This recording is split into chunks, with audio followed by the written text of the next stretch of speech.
Allahu Allah ya Allah, şefaat ya Resulallah. Allahu Allah ya Allah, Allahu Allah ya Allah, Allahu Allah ya Allah, şefaat ya Resulallah.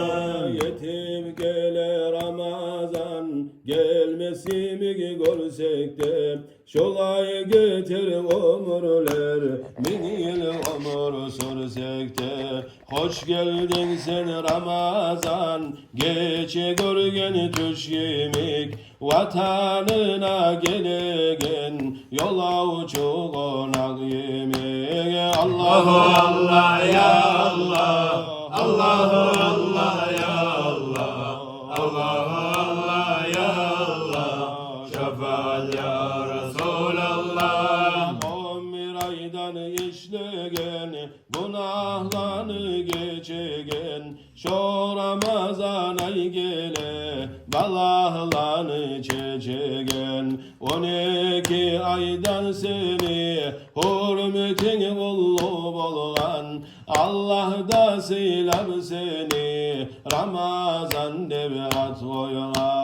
Allahu Allah ya Allah, Allahu Allah ya Allah, Allahu Allah ya Allah, şefaat ya Resulallah. Can canı var gıçıra, Ramazan ay geledip, Peygamber ümmetine kop ni'mallar veredip. Malaikler kuvana, Ramazan ay yetti dip, İblis malgun kaygıra, bu kavlanma tuşadır. Allahu Allah ya Allah, Allahu Allah ya Allah, Allahu Allah ya Allah, şefaat ya Resulallah.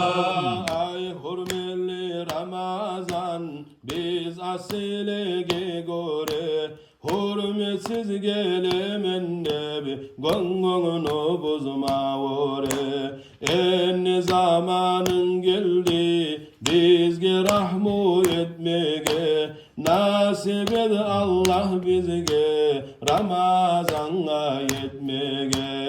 Allahu Allah ya Allah, Allahu Allah ya Allah, Allahu Allah ya Allah, şefaat ya Resulallah. İnşallah Ramazan hürmetini yeter biz, o razalarda tutup ibadatlar yeter biz. Kopler getir dünyadan, dağıl görmey seni, kim nasibliler görer ikinci yılda seni. Ya Allah'ım nasip et dağılga yetmege, Ramazan ayga yetip iman bulan gitmege.